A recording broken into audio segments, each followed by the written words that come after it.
ต่อจากนี้ไปเป็นรายการพุทธานุภาพดำเนินรายการโดยพระธรรมสิติเรธีผู้ช่วยเจ้าวาดวัดราชาธิวาสวรวิหาร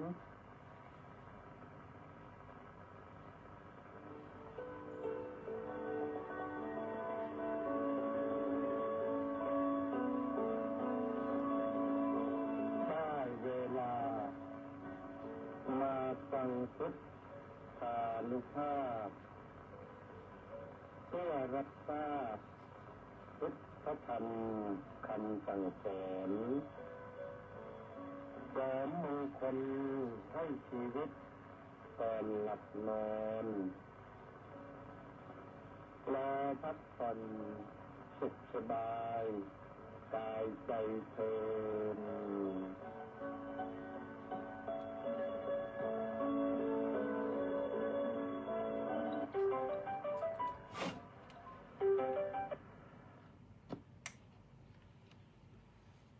อะระหังสัมมาสัมพุทโธภควาบุตถังภะคะวันตังอภิวาเทมิโสอัคคาโตภะคะวะตาธัมโมธัมมังนะมัสสามิสุปฏิปันโนภะคะวะโตสาวกสังโฆสังฆังนะมามิขอถวายความนอบน้อมแด่พระรัตนตรัยขอคารวะพระเถรานุเถระและขอเจริญสุขเจริญพรสวัสดีมายังท่านสาธุชนทุกท่าน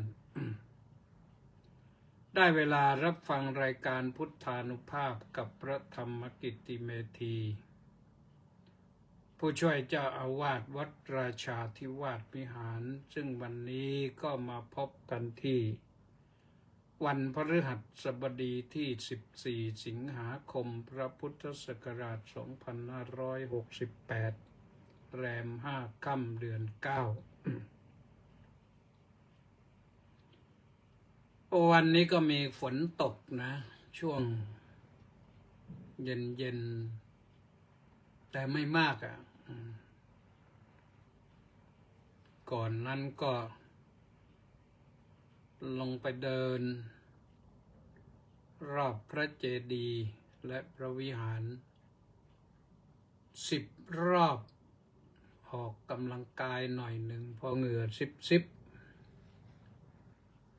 ก็กลับเข้ากุฏิเข้าห้องน้ำส่งน้ำก็ปรากฏว่าเปิดน้ำดังซ่าในห้องพอปิดก๊อกน้ำข้างนอกก็ซ่าเหมือนกันฝนตกก็ดีนะร้อนมา2-3 วันแล้ววันนี้ก็ร้อนนะช่วงบ่ายๆเนี่ยแต่พอเย็นลงฝนตกให้ก็ชุ่มฉ่ำนะ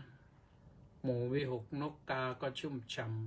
ำต้นไม้ใบหญ้าก็ชุ่มฉ่ำคนก็ชุ่มฉ่ำเหมือนกันก็2-3 วันฝนโปรยมาสักทีหนึ่งก็ดีเหมือนกัน ส่งน้ำเสร็จเรียบร้อย ก็ห่มจีวรออกจากกุฏิไปพระอุโบสถทำวัดเย็น6 โมงเย็นทำวัดเสร็จวันพฤหัสบดีก็มีเจริญภาวนาเล็กๆน้อยๆในพระอุโบสถใช้เวลาประมาณสัก15 นาทีเสร็จเรียบร้อยก็อุทิศบุญกุศลให้แก่สรรพสัตว์รวมทั้งญาติโกโหติกามารดาบิดาอุปัชฌาย์อาจารย์เสร็จแล้วก็กลับกุฏิ คิดว่าทีแรกคิดว่าจะไปฟังเทศแต่เดี๋ยวพรุ่งนี้ก็ขึ้นเทศเองพรุ่งนี้เทศเองช่วงวันพรุ่งนี้นี่จะมีเวรขึ้นเทศเวลา1 ทุ่มที่ศาลาการประเรียนก็เตรียมพร้อมแล้วเตรียมพร้อมกันเทศไว้แล้วว่าพรุ่งนี้จะเทศเรื่องอะไรอุบไว้ก่อนโยมแต่พรุ่งนี้จะเทศให้ฟัง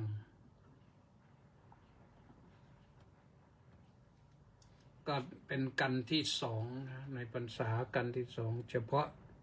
เทศ1 ทุ่มนี่เป็นกันที่2รู้สึกว่าจะมีวาระที่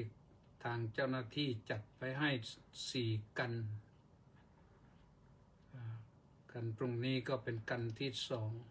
2เดือนกันยาก็เทศต้นเดือนปลายเดือนนะคือที่วัดนี่จะมีในพรรษานี่จะเทศทุกคืน1 ทุ่มเทศเสร็จก็ภาวนาต่อไปถึงประมาณ2 ทุ่มเสร็จเรียบร้อยแยกกันกลับเคหสถานกุฏิที่พักอาศัยกันก็ว่าไปนะว่าไปส่วนเทศวันพระก็อีกเรื่องหนึ่งวันพระก็เทศเริ่มตั้งแต่ทำวัดเช้าก็3 โมงเช้าแล้วก็ไปเทศประมาณ3 โมงสัก40เทศจบก็ประมาณ4 โมง 15โดยประมาณนั้นบวกลบนะบวกลบแล้วก็มีอีกกันหนึ่งก็4 โมงเย็นเทศ4 โมงเย็นเทศเสร็จก็ทำวัดจบกันที่ศาลาส่วนการทำวัดเช้าเย็นนั้นทุกวันนะถ้าวันพระก็ไปทำที่ศาลาการประเรียนวันธรรมดาก็ทำทุกวันเช้าก็8 โมงเช้าเย็นก็6 โมงเย็น8 โมงเช้า6 โมงเย็นก็ทำวัดเย็นเสร็จแล้วก็สวดพระพุทธมนต์ต่อก็ไปเสร็จก็ประมาณ6 โมง 45หรือ50 นาทีจบจากทำวัดเสร็จสวดมนต์เสร็จก็พระออกจากพระอุโบสถก็ไปศาลาต่อฟังเทศต่อโน่นละไปเสร็จ2 ทุ่ม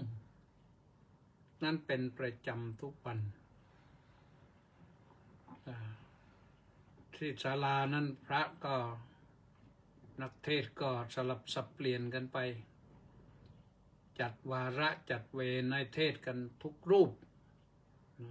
อย่างน้อยสัก1 กันพระใหม่ก็เทศคืออ่านกันเทศไปแต่ว่าพระใหม่นี่มีภาระทำวัดเย็นทำวัดเช้าเนี่ยก็พอทำวัดเสร็จก็มีพระอ่านหนังสือพระสูตรให้ฟังก่อนอ่านพระสูตรก็อาราธนาศีลพระที่ขึ้นอ่านก็ให้ศีลเหมือนกับขึ้นเทศนั่นแหละให้ศีลเสร็จพระก็จะอาราธนาธรรมจบก็พระที่ขึ้นอ่านหนังสือก็จะได้อ่าน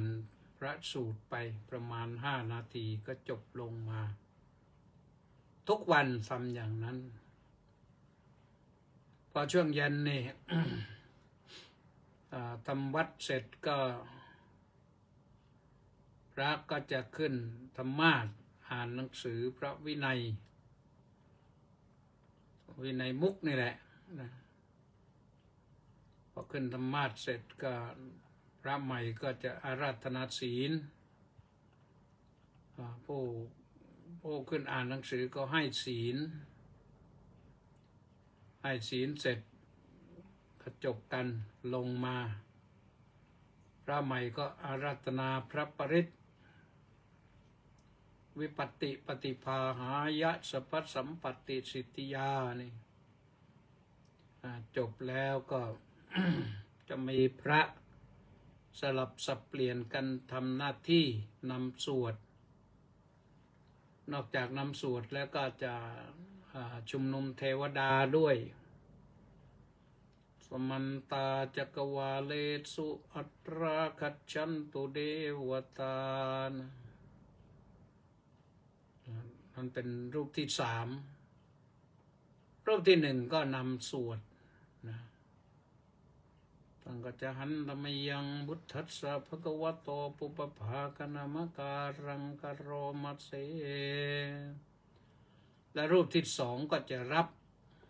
นะโมต่อจากนั้นก็พร้อมกันตัสสะภะคะวะโตอันนี้ก็ต้องว่ากันไปพร้อมๆกันนะทำหน้าที่กันอย่างนั้นสลับไปเรื่อยจนถึงพระเก่ารูปสุดท้ายนะก็จะกลับไปขึ้นเข้ารอบใหม่ทั้งนี้ทั้งนั้นก็เพื่อฝึกซ้อมกันอยู่ฝึกซ้อมเป็นการซ้อมให้ศีลซ้อมชุมนุมเทวดาและซ้อมขัดบทตำนานบทขัดตำนานและซ้อมเป็นผู้นำพระเก่าก็ซ้อมเป็นผู้นำพระใหม่ก็ซ้อมอาราธนาศีลอาราธนาธรรมอาราธนาพระปริตรทำมาอย่างนี้ตลอดมา49 ปีที่อาตมาภาพอยู่วัดราชานี่ก็ทำกันมาอย่างนี้แล้วก็ทำให้พระ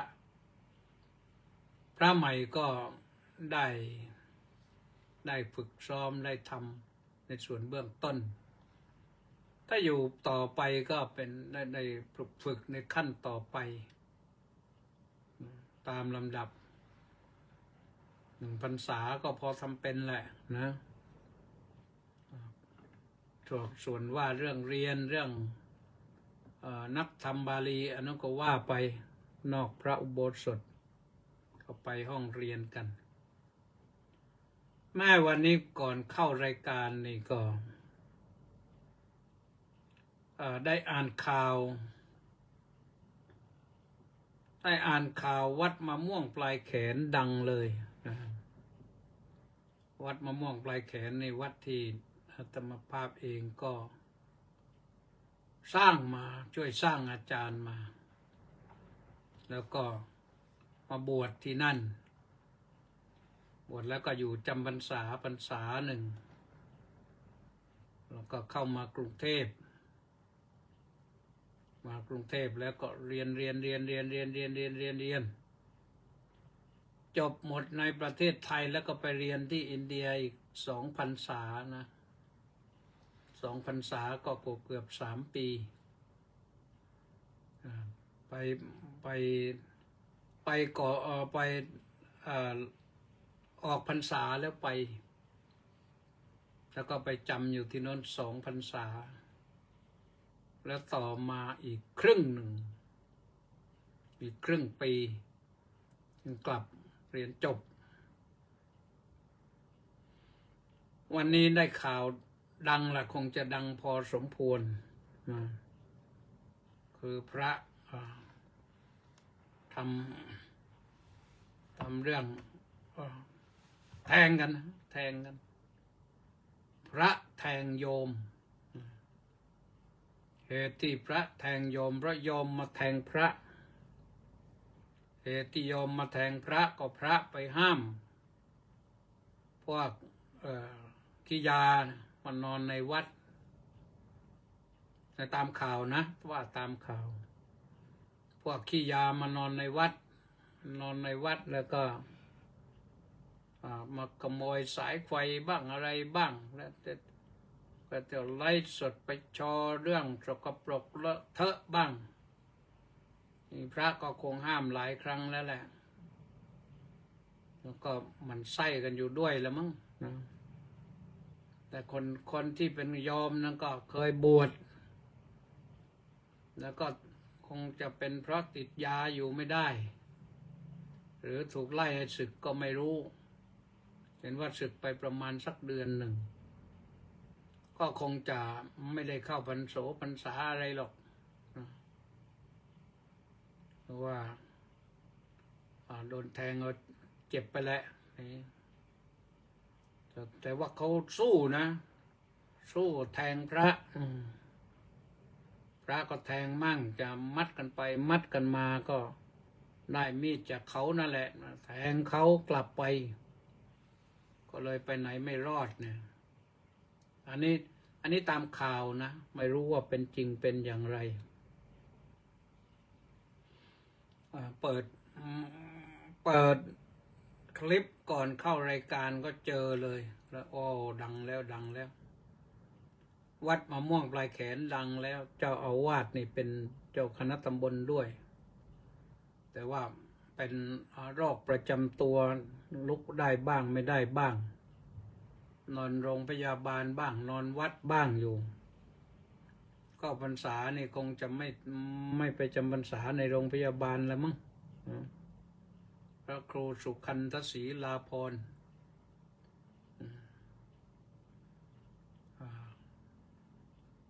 ความจริงสวดนะโยมชอบสวดดังแต่ว่าตอนหลังนี่ก็สุขภาพไม่ค่อยดีแต่นี่พระที่ไปเจอนี่ก็ได้เห็นว่าได้รับคำสั่งจากเจ้าอาวาสให้ไปสำรวจตรวจสอบว่าพระทำวัดกันนะมีใครมาปึ้งปั้งอยู่ที่กุฏิร้างกุฏิเก่าไม่แน่ใจว่าหลังไหนจะเป็นหลังใหญ่หรือเปล่าว่ากุฏิหลังใหญ่ไม่มีพระอยู่เพราะฉะนั้นก็มีสายไฟหลายเส้นเลยนะก็คงจะหาสายไฟไปขายซื้อยาแล้วมึงทราบข่าวว่า ไปค้นห้องตำรวจไปก็ไปค้นห้องก็ไปพบยาบ้าเม็ดหนึ่งเม็ดเดียวเท่านั้นนะถือว่าผู้เสพนะหรือว่า ก่อนที่จะไปถึงยาบ้ามันหายหมดแล้วก็ไม่รู้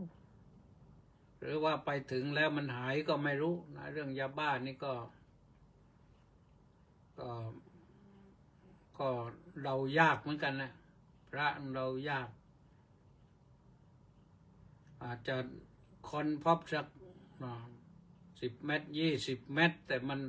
แวบเดียวมันหายไปเหลือเม็ดเดียวก็เป็นได้นะอันนี้ก็เอากันว่าก็คงจะไปว่ากันตามเรื่องพระที่แทงนั้นท่านก็ไม่หนีไปไหนรอมอบตัว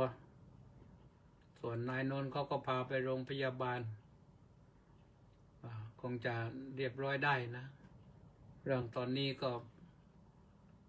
เรื่องพระดังๆทั้งนั้นเลยนะเรื่องพระดังๆทั้งนั้นเลยแต่เรื่องนี้มันเรื่องจิ๊บจ้อยไปแล้วนะเรื่องอื่นมันใหญ่กว่าก็เอาละว่ากันไปวันนี้ต้องขออนุโมทนาเฉลิมกับ FC อีก737 คนออนไลน์เข้ามาก่อนเข้ารายการเนี่ยเฉลิมนี่ก็บ้านอยู่หน้าวัดอะไรรู้แล้วยังไม่รู้เนี่ยเข้าไปดูหน่อยแล้วยัง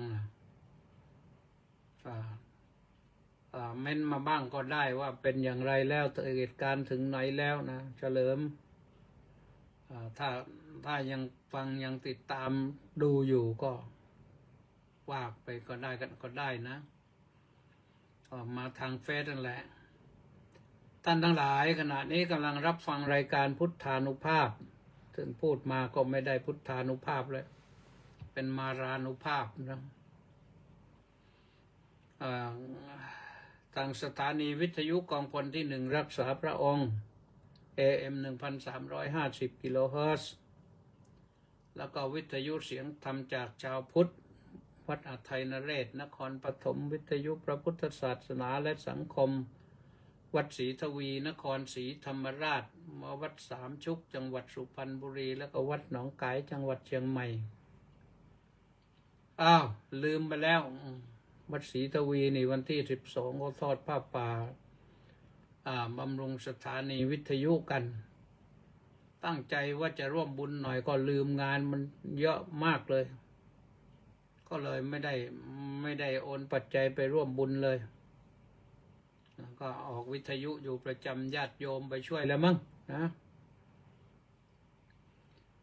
นอกจากนั้นก็ถ่ายสดไป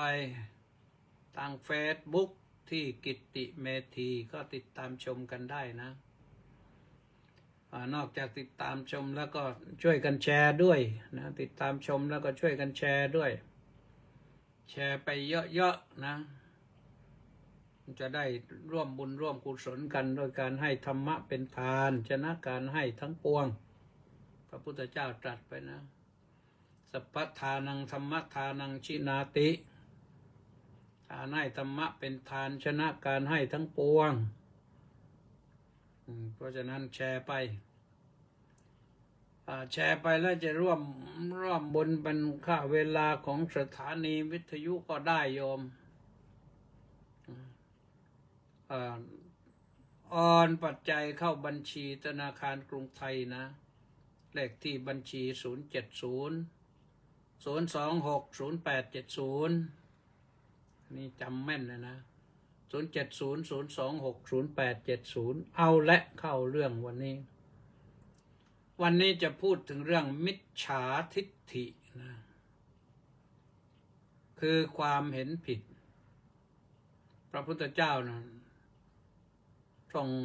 ทรงให้ความสำคัญในทางลบกับมิจฉาทิฏฐินี่มาก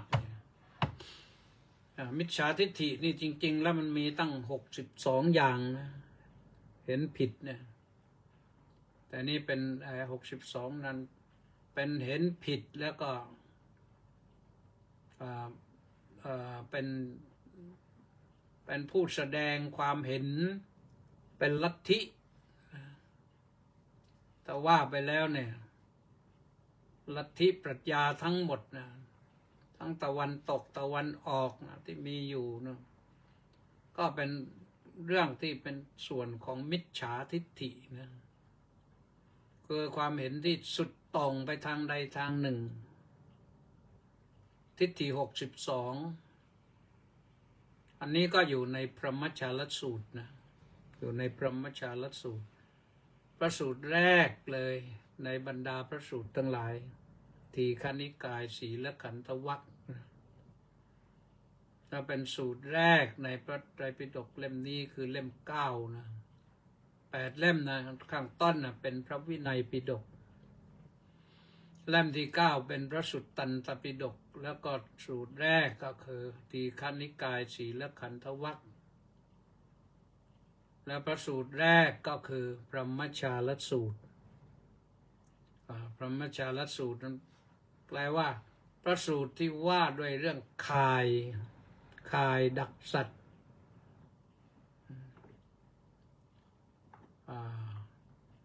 คายดักสัตว์ที่ชั้นเยี่ยมคือทิฏฐินี่เหมือนเป็นเสมือนคายนะพระพุทธองค์ทรงเปรียบเหมือนคายหรืออ้วนหรือกัดหรือพองพางหรือที่ก็ทำให้เป็นตากาคายเป็นสวิงอะไรต่างๆนั้นมันดักสัตว์ผ่านเข้าไปตรงนั้นแล้วไม่รอดต้องติดคายหรือเป็นแหเป็นอะไรนั่นเหวี่ยงแหต้มลงไปแล้วกับปลาถ้าตัวเล็กกว่าตาแหก็ไปได้นะถ้าตัวโตกว่าก็ติดแหเรียบเลยนะพรหมชาลสูตรมันเป็นเรื่องของคายดักสัตว์ที่ว่าพรหมชาละก็คือคายอันยอดเยี่ยม พรหมะในที่นี้ไม่ใช่พรหมนะหรือจะแปลว่าพรหมก็ได้นะข่ายดักพรหมแต่มันไม่ใช่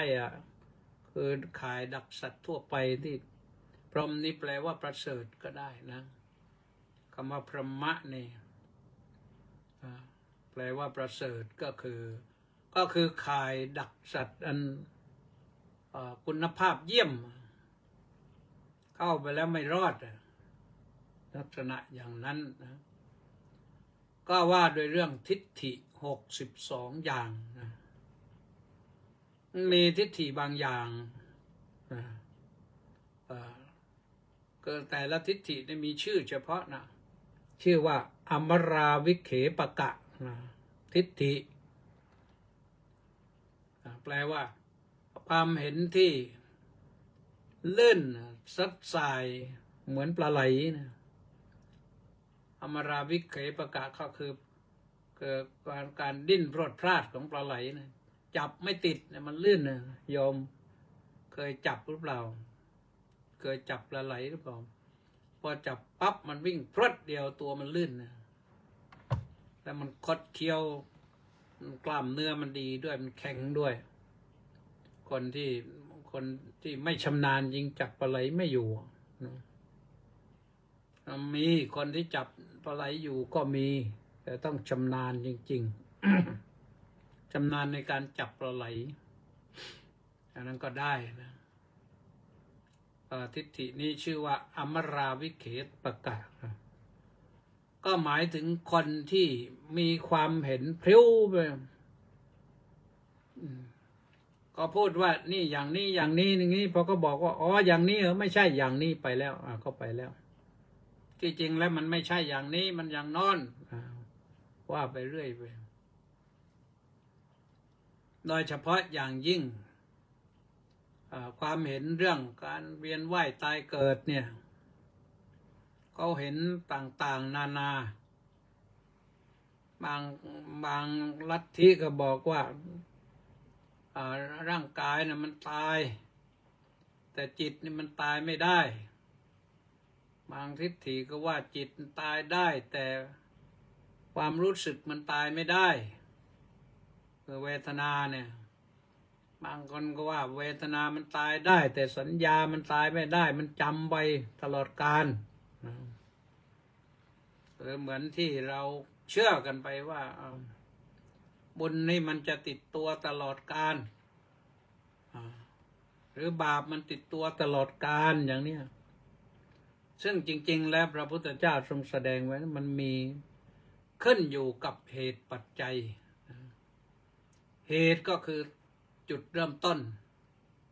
ปัจจัยก็คือเครื่องหนุนยกตัวอย่างให้เห็นง่ายๆเหมือนเหตุที่เราเกิดมาเนี่ยเราเกิดมาเนี่ยมีเหตุให้เกิดคือการเกิดของเราก็เป็นเหตุแห่งการดำรงชีวิตอยู่ของเราแต่ว่าการดำรงชีวิตเราของอยู่มันไม่ได้อยู่ด้วยเหตุนะมันอยู่ด้วยปัจจัยสนับสนุนให้อยู่ได้เช่นอะไรเช่นอาหารเริ่มแล้วถ้าไม่มีอาหารเราก็อยู่ไม่ได้หรืออากาศไม่มีอากาศหายใจเราก็อยู่ไม่ได้หรืออนามัยไม่มีอนามัยเราก็อยู่ไม่ได้คือเป็นโรคไม่เท่าไหร่ก็ดับชีพไม่ใช่ดับขันดับชีพในลักษณะจะเป็นอย่างนี้ทีนี้สิ่งที่จะคุยวันนี้ก็คือความเห็นผิดนี่ก็เห็นว่าที่พระพุทธเจ้าทรงแสดงไว้ในเรื่องทิฏฐิในพระสูตรนะบอกว่าแต่ที่เห็นว่าการให้ทานไม่มีผลการบวงสรวงไม่มีผลการบูชาไม่มีผลการโลกนี้ไม่มีโลกหน้าไม่มีการทำดีไม่มีผลการทำชั่วไม่มีผลมารดาไม่มีบิดาไม่มีสัตว์ผู้ทำความดีขนาดไหนก็ ให้เข้าถึงพรหมโลกนั้นเป็นอันไม่มีคือปฏิเสธหมดนะปฏิเสธว่าไม่มีก็เป็นมิจฉาทิฏฐิเหมือนกันก็ถ้ามีเหตุมีปัจจัยหนุนมันก็มีได้นะอย่างว่าเนี่ยการที่เราได้เกิดมาเป็นมนุษย์เป็นสัตว์นี่ก็เพราะมีเหตุมีปัจจัยให้เราเกิดนั่นแหละคือกรรมเก่ากรรมเก่าเป็นเหตุเป็นปัจจัยเป็นมีเหตุให้เป็นเหตุให้เราเกิดเพราะเราสร้างกรรมให้เราได้มาเกิดเราถึงมาเกิดถ้าเราไม่สร้างกรรมให้มาเกิดเราก็ไม่ต้องมาเกิดในการไม่มาเกิดทีนี้อาจจะไปเกิดที่อื่นแต่ก็มีทางหนึ่งที่ไม่ไปเกิดที่ในที่ไหนๆก็คือดับเหตุแห่งการเกิดจะให้ได้ดับแห่งการเหตุแห่งการเกิดจะให้ได้ก็คือเรื่องดับร่างกายดับเวทนาดับสัญญาดับสังขารดับวิญญาณหรือดับจิตนั่นแหละดับจิตแล้วก็ดับจิตได้ตรงนั้นต้องไปดับที่โน้นตัวอวิชชาตัณหาอุปาทานกรรมนู่นดับสิ่งนั้นให้หมดแล้วเราจะไม่ต้องเกิดอีกนั่นหมายความว่าบรรลุพระอรหัตผลเป็นพระอรหันต์เป็นพระอรหันต์แล้วถึงวันสุดท้ายร่างกายดับลงจิตก็ตามวิญญาณก็ตามที่เรารู้ชื่อนะไม่ต้องไปเกิดที่ไหนอีกแล้วเพราะดับเหตุคือตัณหาอุปาทานกรรมหมดแล้วอวิชชาไม่เหลือแล้ว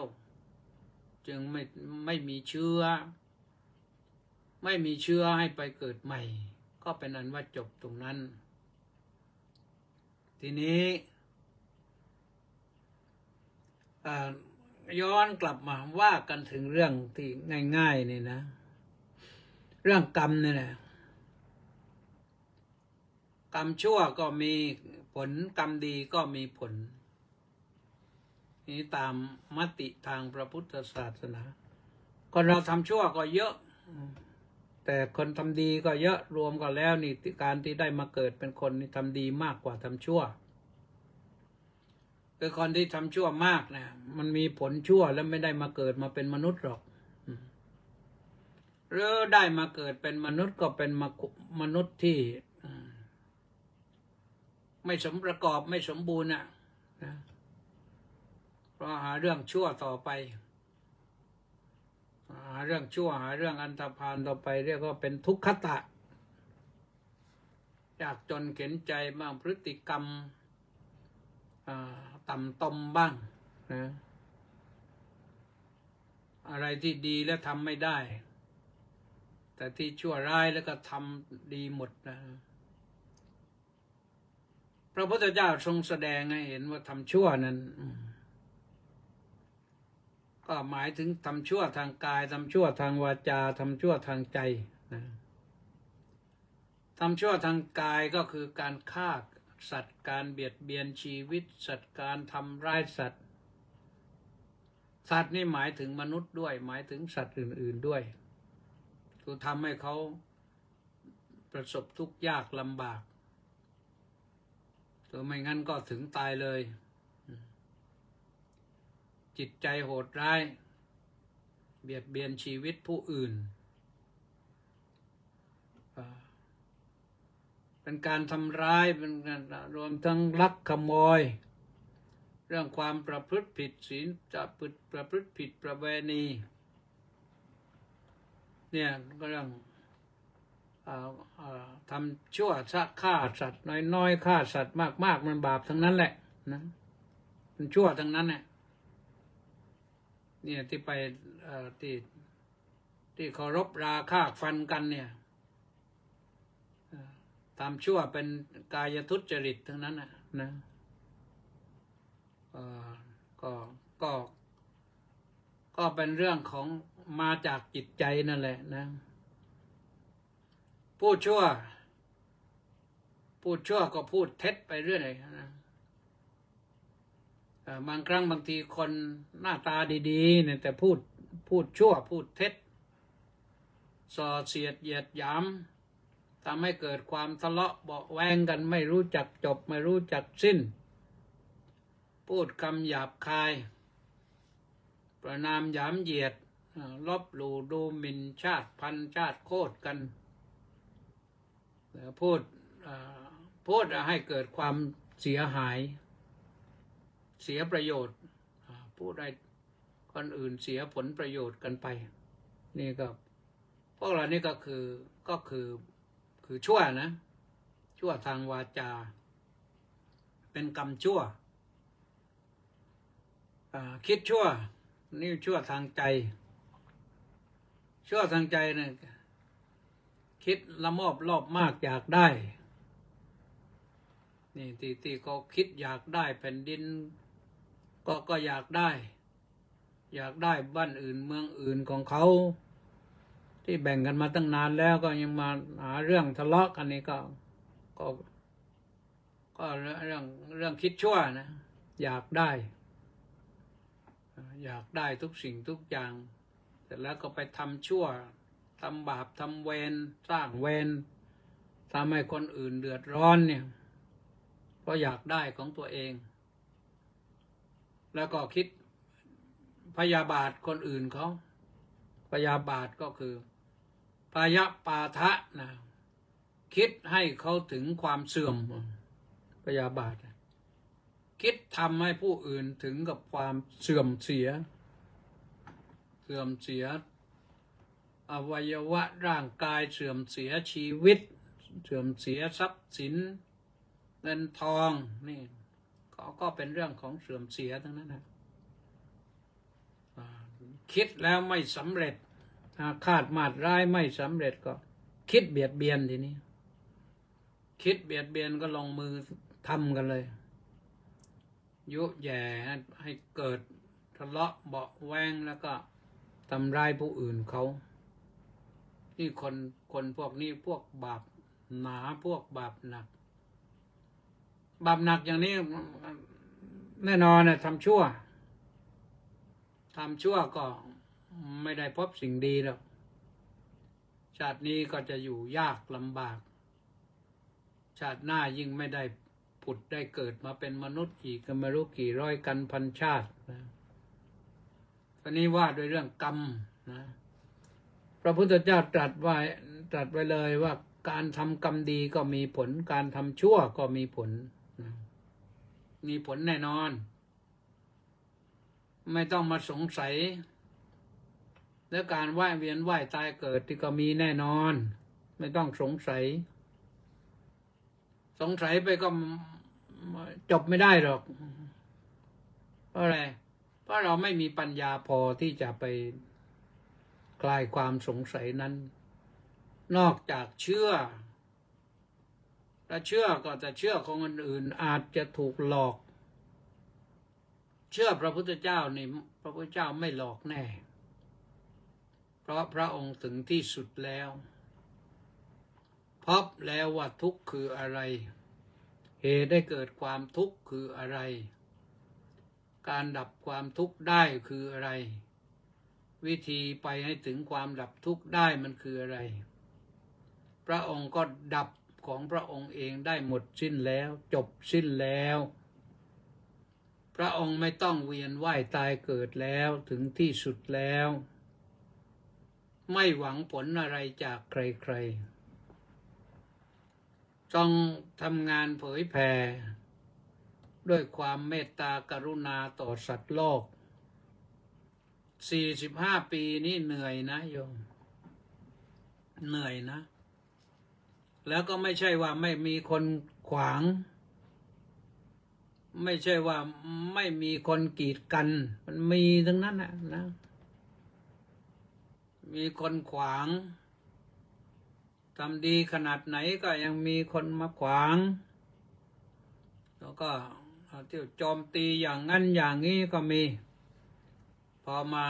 สนทนากันจริงก็ปรากฏว่า ยอมพระพุทธเจ้าหมดแหละแต่ว่าได้ท่านว่าดีแต่เราถือมาอย่างนี้ก็จะถืออย่างนี้เรื่องศรัทธานี่มันเรื่องความเชื่อนี่มันถ้าไม่เอาปัญญามาใส่แล้วมันยากจะแก้นะยากจะแก้และมันจะพาไปให้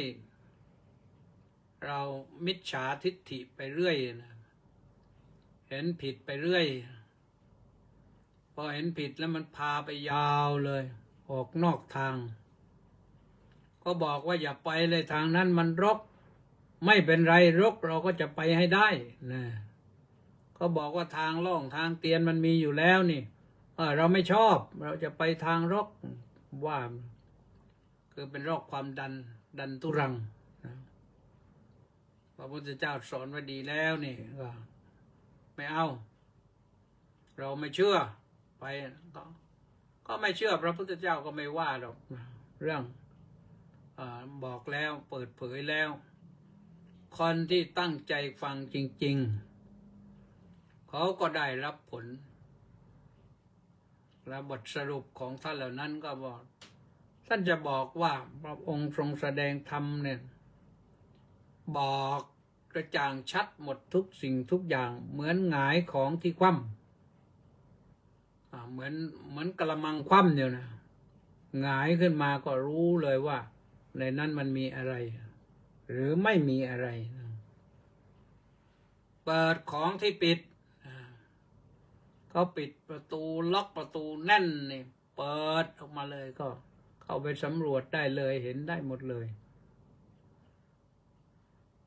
หายของที่คว่ำเปิดของที่ปิดบอกทางแก่คนหลงทางไอ้เรื่องหลงทางนี่มันก็ยุ่งเหมือนกันนะโยมนะบางครั้งบางทีนี่เราไปต่างจังหวัดเราไม่คุ้นเนี่ยเมืองใหญ่ๆนี่อาตมาเคยไปหลงแม้กระทั่งเมืองสงขลาไปถึงพลบค่ำแล้วนั่งรถไปวิ่งไปดู GPS มันก็พายุ่งเลยรู้สึกว่าตอนนั้นจะไปเข้าวัดดอนรักจะไปเข้าวัดดอนรักเข้าไม่ถูก GPS มันพาหลงโอ้ยหลงไปหลงมาในที่สุดต้องถามมอเตอร์ไซค์ว่าไปทางไหนเอาไปมอเตอร์ไซค์มันก็ชี้มั่วไปอีกชี้ไปนั่นไปนี่เอางี้ดีกว่าเธอขับรถนำมาเลยเราจะจ่ายเลยมอเตอร์ไซค์เป็นวินรับจ้างนะเขาก็เลยพานำทางปรวดไปเลยก็เข้าถึงได้เนี่ยพอหลงแล้วมันยุ่งนะหลงแล้วมันยุ่งจริงๆเพราะฉะนั้นนะไอ้คนที่หลงในความเชื่อนี่เชื่อจนหลงนี่ก็ลำบากแก้ยากนะยากมากๆพระพุทธเจ้าตรงห่วงใยกับคนพวกนี้เป็นโรคความดันมากนี่ความดันทุรังนี่นะไม่บอกแล้วไม่ยอมเชื่อนี่หลงทางพอหลงทางแล้วมันไปไกลเลยอาจจะเสียเวลาทั้งคืนถ้าไม่ยอมถามเหมือนกับตามประทีปในที่มืดให้คนมีในตาได้มองเห็นแสงสว่างได้ก็เหมือนกับเราเข้าถ้ำปกติเข้าถ้ำก็มืดถ้ำที่ช่องรูในภูเขานะมันมืดถ้าเขาไม่ตามไฟไว้มันมืดแต่พระพุทธเจ้าแสดงธรรมนี่ก็เหมือนกับเข้าไปตามประทีปให้ในที่มืดเข้าตามประทีปให้ในถ้ำพอคนที่เข้าไปถ้ำก็จะได้เห็นเดินไปได้สะดวกไม่ไปเหยียบคอพญานาคไม่ไปเหยียบคองูไม่ไปเดินชนหน้าผายกเว้นถ้ำขุนน้ำนางนอนนะโยมนะ ที่พวกนักฟุตบอลนะทีมหมูป่าอะคาเดมี่นี่เข้าไปเที่ยวกันเสร็จแล้วก็น้ำมาหนักตอนนั้นนี่ตอนนี้เชียงรายก็ให้ระมัดระวังอีกนี่ก็ระวังกันด้วยก็แล้วกันนะ อย่าเข้าไปต่อถึงฤดูน้ำหลากนี่ก็อย่าเข้าไปเดี๋ยวอาจเจอเอาก็อีกก็ได้นะมันเป็นทีมที่สองตอนนี้ไม่รู้ทีมอะไรแหละนะก็เข้าไปติดอยู่ตั้งหลายวันนะกลายเป็นตำนานไปเลยนะก็เอากันว่าของเราเรื่องมิจฉาทิฏฐินี่ถ้าเราไม่เปลื้องมิจฉาทิฏฐิออกให้ได้เราก็จะไปให้ถึงความสว่างได้ลำบากเวลาเราตกทุกข์ได้ยากลำบากนี่อย่าถือรั้นดันทุรังอย่าคิดว่าตัวเองถูกเท่านั้นให้คนอื่นเขาฉลาดบ้างแล้วเราก็จะตามคนฉลาดไปก็ไปได้แต่ทางที่ดีที่สุดก็คือเรามาเชื่อเลยว่าการทำดีมีผลการทำชั่วก็มีผลนะถ้าการทำดีไม่มีผลการทำชั่วไม่มีผลแล้วเราก็ต้องเบียดเบียนทำลายกันอย่างหฤโหดเลยนะเพราะฉะนั้นพระพุทธเจ้าสอนไว้ดีแล้วนะปลดเปลื้องมิจฉาทิฏฐิความเห็นผิดออกเสียจากจิตจากใจแล้วเราก็จะอยู่กันได้ทำความดีได้อะไรที่ท่านบอกว่าดีเราก็ทำตามไปแล้วเราจะไม่ผิดหวังแน่นอนนะเอาละท่านสาธุชนทั้งหลายวันนี้ก็ว่ามายาวแล้วนะเรื่องเอาหลายเรื่องมาว่ากันแต่เน้นที่ว่าปลดเปลื้องมิจฉาทิฏฐิเสียอย่าเห็นผิดเลย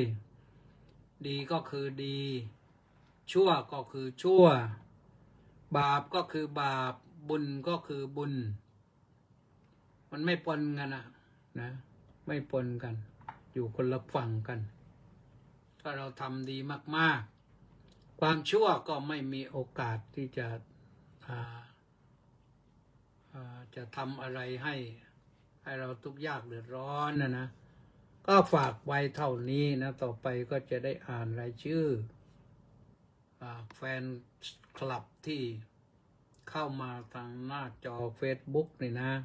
มีใครบ้างก็สมศรีลักษณะวิราชมาคนแรกน้อมกราบนมัสการสาธุสาธุสาธุเจ้าค่ะมณีแสงจันทร์ก็ไม่ยอมบอกว่าน้อมกราบนมัสการสาธุสาธุสาธุเจ้าค่ะสาธุยุ้ยจารุชาก็สาธุธนวัฒน์ศรีสิริวัฒน์สาธุน้อมกราบนมัสการครับสาธุคุณสมชายศาสนกิจขอน้อมกราบนมัสการสาธุครับสาธุสริตพงษ์แทสะบำรุงเอาท่านด็อกเตอร์ป้ายแดงสาธุครับพระอาจารย์สาธุสุพรรณีวันดีดีเจเสียงธรรมจากชาวพุทธนะสาธุสาธุสาธุว่างั้นก็สาธุนะขวัญตาพอบำรุงน้อมนมัสการพระคุณเจ้าด้วยความคารวะยิ่งเจ้าค่ะสาธุตองใสราชโคตก็บอกว่าน้อมกราบนมัสการหลวงพ่อเจ้าคุณขอรับสาธุสาธุสาธุสาธุแล้วก็มีใครอีกเนาะมัคโคนาโมเมบอกว่ากราบนมัสการสาธุเจ้าค่ะสาธุ แม่ชีสมใจบอกว่าสาธุสาธุสาธุเจ้าค่ะสาธุกิมอินบุญท่านก็บอกว่ากราบนมัสการเจ้าค่ะสาธุสาธุสาธุสาธุเจ้าค่ะสาธุลีลาวดีดอกสร้อยก็บอกว่าน้อมกราบนมัสการด้วยความเคารพอย่างสูงเจ้าค่ะสาธุสาธุสาธุสาธุนี่การเงินมหาวิทยาลัยราชภัฏนครสวรรค์สาธุต้าสิทธิมงคลก็บอกว่านมัสการสาธุครับสาธุเช่นกันธนสรคุ้มจอหอบอกอย่างเดียวว่าสาธุสาธุสาธุด้วยมือบอกด้วยมือนะสาธุไพศาลรัตนวงกุลก็กราบนมัสการครับสาธุนะสุรชัยเปราพันธ์บอกว่าขอถวายความเคารพอย่างสูงครับพระครูสุทธิชัยสารวัดโพธิเกษตรอำเภอสวีจังหวัดชุมพรสาธุครับสุขสบายดีนะครับฝนไม่มากแล้วปีนี้นะดวงกมลปัณรังสีกราบนมัสการค่ะสาธุดวงกมลเป็นคนสุดท้ายเลยวันนี้อนุโมทนาสาธุทุกท่านนะก็ตอนนี้เครื่องไลฟ์มันแปลกๆนิดไม่รู้เกิดอะไรขึ้นวัชรินโอภาโสรามรถเพิ่งมาถึงสาธุสาธุสาธุว่างั้นสาธุก็เครื่องที่บันทึกไว้เมื่อคืนมันก็หายไปหมดมันลบไปได้ยังไงไม่รู้ทั้งที่วันนี้ทั้งวันไม่ได้ก็มาแตะเครื่องเลยเอาละก็มันหายไปก็หายไปนะก็หายไปเราก็บันทึกใหม่ก็เท่านั้นนะก็แชร์นะแชร์หน่อยแชร์ไปแบ่งบุญกันการให้ธรรมะเป็นทานเป็นการแบ่งบุญกันให้สิ่งที่ดีก็รับไปแล้วก็ไม่หนักนะแล้วก็ถ้าหากว่าพร้อมก็จะร่วมกองบุญหนุนกองธรรมซึ่งออกรายการที่วิทยุพลหนึ่งนี่ต้องจ่ายเหมือนกันนะค่าเวลาก็ตอนนั้นแหละนะไม่มากไม่มายแต่ก็ไม่น้อยนะก็มีประจำเดือนมาทุกเดือนเมื่อตะกี้นี่ดูไม่ทันไม่รู้ใครโอนปัจจัยมา500ขออนุโมทนาสาธุก่อนนะ